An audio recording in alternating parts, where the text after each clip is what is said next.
नमस्कार, मैं रोज़ी कांत। नारी दिवस के इस पावन अवसर पर आज की ये प्रस्तुति है। मनोज मुंतसिर के द्रौपदी से प्रभावित होकर आज की मेरी ये वीडियो है। संभवतः आपको ज़रूर पसंद आएगी। स्पेन के महान दार्शनिक जॉर्ज संटाइना ने कहा था कि जिस देश के नागरिक अपने इतिहास को याद नहीं रखते, इतिहास खुद को वहां पे दोहराने के लिए मजबूर हो जाती है। चलिए, आज मैं आपको ले चलती हूँ 5000 ईस्वी पूर्व द्वापर युग के हस्तिनापुर में, जहाँ पर द्यूत सभा लगी हुई है। जुआ घर में खचाखच भीड़ भरी हुई है। एक तरफ पांडव हैं, दूसरी तरफ कौरव।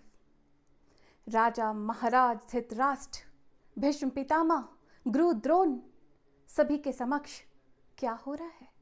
राजा द्रुपद की पुत्री, पांडवों की बहू और श्री कृष्ण के सखा द्रौपदी का वस्त्र हरण। उस दिन उस कक्ष में जो हुआ वह सहना तो दूर, कहना भी मुश्किल है। फिर भी मैं आज हिम्मत करके कहने का प्रयत्न कर रही हूँ, क्योंकि मैं उस ऋण से उरीन होना चाहती हूँ। और आप भी बहुत ही हृदय से सुनिएगा ताकि आप उस व्यथा को समझ सकें। 5000 ईस्वी पूर्व जब महाराज युधिष्ठिर अपने चारों भाइयों को हारने के बाद स्वयं को भी हार चुके थे, कुछ भी अब बचा नहीं था हारने को, तभी कर्ण की आवाज निकलती है, अरे युधिष्ठिर, उस मृगनयनी, उस अहंकारी नारी द्रौपदी को दांव पर लगाओ। दुर्योधन ये सुनकर साथ में बैठे हुए उस नीच भाई को इशारा करता है और वह नीच भाई दुशासन पहुंच जाता है द्रौपदी के कक्ष में। द्रौपदी उस समय रजस्वला स्थिति में थी, मासिक धर्म से गुजर रही थी। एक कपड़े से, एक वस्त्र से लिपटी हुई वह द्रौपदी सर से पांव तक संपूर्ण उसके वस्त्र भी ढके हुए नहीं थे और ना ही उसके शरीर में कोई आभूषण था, कोई सजावट थी। केस खुले हुए थे। दुशासन वहां जाता है और कहता है कि चलो कक्ष की ओर। एक बार द्रौपदी ऊपर से नीचे अपने आप को देखती है और हाथ जोड़कर कहती है, दुशासन, मुझे ऐसी अवस्था में मत ले चलो दुशासन। वो कहाँ सुनने वाला था। एक दरिंदे भेड़िए की तरह अपने हाथों से उसके केस को पकड़ता है और घसीटता हुआ ले चला जाता है अपने उस कक्ष की ओर। लेकिन फिर भी द्रौपदी हिम्मत नहीं हारती। वो फिर भी विनती करती है और कहती है, दुशासन, जो मुझे पहचानते हैं वो तो चलो पहचान लेंगे, और जो मुझे नहीं पहचानते हैं उन्हें तुम क्या जवाब दोगे, क्या कहोगे? क्या मैं कुरुवंश की मर्यादा, मैं द्रौपदी हूं?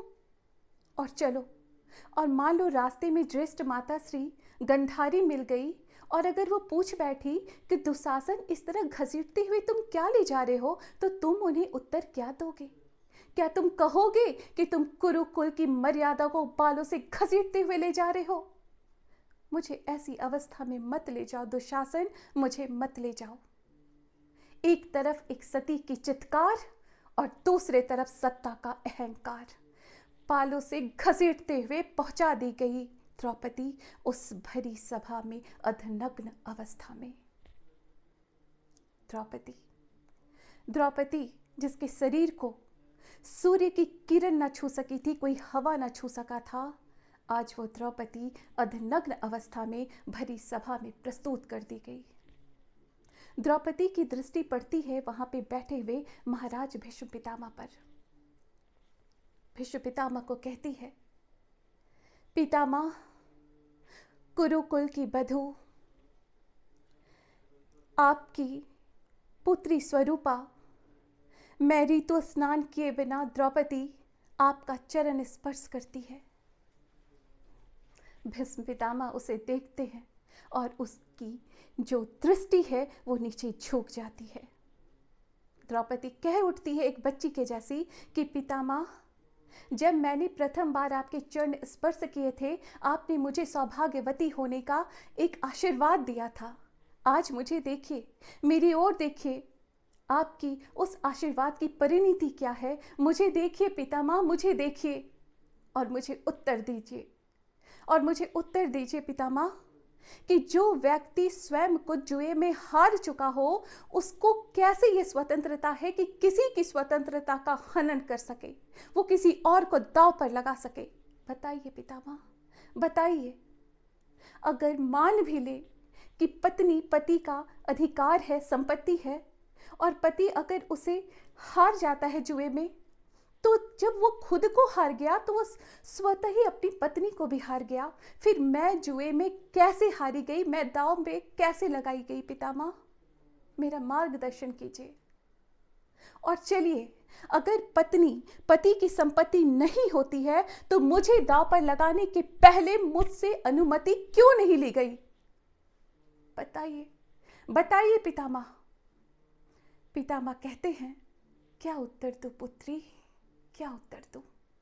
पुत्री, पुत्री एक शब्द जैसे उसके हृदय में झकझोर कर रख दिया हो, कोई कांटा चुभा दिया हो। पुत्री। द्रौपदी कहती है, पुत्री मत कहिए पितामह, मैं संबंधों की बात नहीं कर रही हूं। मैं आज अपने प्रश्न कर रही हूं जिसका सिर्फ मुझे उत्तर चाहिए। मुझे पुत्री मत कहिए पितामह, मुझे पुत्री मत कहिए। कहिए, कहिए मेरे प्रश्नों का उत्तर क्या है। और ये प्रश्न सिर्फ यहां पे खड़ी ये द्रौपदी नहीं दे रही, ये प्रश्न दे रही है इस सृष्टि की संपूर्ण नारी, ये धरती माता जो संपूर्ण प्राणी की माता है। यह प्रश्न कर रहा है आने वाला भावी भविष्य जो चक्रवर्ती भारत से भारत नाम पड़ा। उस भरत को याद कीजिए प्रभु, उस भरत को याद कीजिए और मेरा मार्गदर्शन कीजिए। आप पाप की छाया में बैठे हुए हैं विश्व पितामह। आप उठ जाइए, आप उठ जाइए, आप न्याय कीजिए। आपकी मौन देखकर क्या मैं ये ना समझूं कि मेरी इस स्थिति के जिम्मेदार आप भी हैं? और नहीं है तो उठाइए अपना धनुष और छेद कर दीजिए उस जिह्वा को, जिस जिह्वा ने मुझे भरी सभा में दासी कहने का दुस्साहस किया। उठिए पितामह, उठिए। कोई उत्तर नहीं, कोई उत्तर नहीं मिलने के बाद द्रौपदी की दृष्टि जाती है महाराज धृतराष्ट्र की ओर और वह कहती है धृतराष्ट्र कि आपके प्रिय अनुज पांडव की पुत्र वधू, मैं आपको प्रणाम करती हूँ महाराज। आप बहुत ही सौभाग्यशाली हैं महाराज, जो आप दृष्टिहीन हैं, आप नेत्रहीन हैं। क्योंकि अगर आपके पास नेत्र होती तो आज मुझे देखकर आप पुनः नेत्रहीन हो गए होते। द्रौपदी समझ गई कि आज ये पुत्र मोह में इतने अंधे हो चुके हैं कि आज ये गूंगे भी हो गए और बहुत जल्दी ये बहरे भी हो जाएंगे, क्योंकि जब इनके पुत्रों की चित्कार उठेगी तो ये सुन नहीं सकेंगे।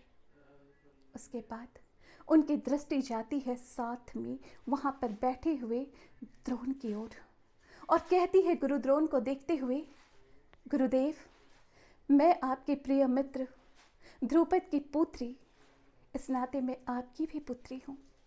आपके प्रिय शिष्य अर्जुन की मैं व्याहता, इस नाते मैं आपकी वधू हूँ। कहिए पितामह, कहिए द्रोण, कहिए गुरुवर, मैं आपके चरण स्पर्श किस नाते करूं? पुत्री के नाते या बहू के नाते? चुप। एक लज्जित मौन लेकर द्रोण भी अपनी दृष्टि को, अपनी आंखों को नीचे झुका देते हैं। द्रौपदी समझ गई, द्रौपदी समझ गई कि अब इस तरह हाथ जोड़ने से कोई फायदा नहीं। वो सिंहनी की तरह अपने हाथों को छोड़ती है और वो वहां पे बैठे हुए धर्मनिष्ठ पांडव से, युधिष्ठिर से पूछ बैठती है कि तुम होते कौन हो मुझे दांव पर लगाने वाले? बताओ, जवाब दो। और चलो मैं मान भी लूं कि मैं तुम्हारी पत्नी हूं, तुम मुझे दांव पर लगाए तो मैं सिर्फ तुम्हारी पत्नी तो हूं नहीं। बताओ नकुल, बताओ सहदेव, मुझे दांव पर लगाने के पहले क्या इसने आपसे इजाजत ली थी? क्या आपसे अनुमति ली थी? आप जवाब दीजिए मुझे, बोलो, जवाब दो। पास में बैठे हुए भीम से वो कह उठती है चित्कार करके, भीम, कहाँ है गदा का उठाया हुआ शौर्य? जब तुम गदा उठाओ तो काल भी थर्राए। कहाँ है वो शौर्य? उसके बाद वो प्रिय अर्जुन की ओर देखते हुए कहती है, मछली की आंखों में देखकर तुमने भेद दिया था, आज क्या तुम्हारे धनुष लकड़ी के भांति टूटकर बिखर गए जमीन पर? कहां गई तुम्हारी शौर्य पराक्रम, कहां है? युधिष्ठिर को देखते हुए पुनः वह कहती है कि बहुत पहले भी द्युत सभा लगी थी, जुए कई बार खेले गए हैं, लेकिन किसी ने अपने रखैल तक को भी दांव पर नहीं लगाया और आपने अपनी व्यहता को दांव पर लगा दिया। धिक्कार है, धिक्कार है। आज द्रौपदी यह समझ रही थी कि इस सभा में बैठे हुए कोई गुरु नहीं है, कोई पिता माँ नहीं है, कोई महाराज नहीं है, कोई पुत्र समान देवर नहीं है, कोई पति नहीं है। अगर इस सभा में कोई है जो सिर्फ पुरुष है और स्त्री को अधनग्न अवस्था में देखकर बहुत ही उत्साहित हो रहा है, अब क्या करती? द्रौपदी को यह एहसास हो रहा था कि वो क्षण बहुत नजदीक आ रहा है जब उसके वस्त्र, जो अंतिम वस्त्र है, वह भी उसका साथ छोड़ देगा। और फिर क्या था? उसने अपने परम मित्र, परम सखा वासुदेव कृष्ण को आवाज दिया और उसने हाथ जोड़कर एक चीर को अपने दांतों से दबाकर कहा, मेरी लाज बचाओ गिरधारी, मेरी लाज बचाओ गिरधारी। फिर क्या था? फिर क्या था? कृष्ण विराट स्वरूप को उस चीर में डाल दिए।